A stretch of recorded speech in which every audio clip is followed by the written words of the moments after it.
नमस्कार दोस्तों, मैं आपको बता दूं कि कल रात को पवन सिंह अपने पूरे टीम के साथ आकांक्षा दुबे के घर पहुंचे थे और वहां पहुंचकर आकांक्षा दुबे की मां से मिले।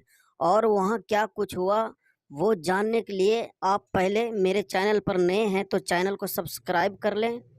तो चलिए दोस्तों, मैं आपको बता दूं कि कुछ लोगों का कहना है कि पवन सिंह ने आकांक्षा दुबे की मां को कुछ पैसे दे करके मदद किए हैं, लेकिन ऐसा कुछ नहीं है दोस्तों। पवन सिंह वहां गए थे और उनके परिवार को समझा बुझा करके बोले कि आपको इंसाफ ज़रूर मिलेगा। जिसने भी ये काम किया है उसको सज़ा ज़रूर मिलेगी।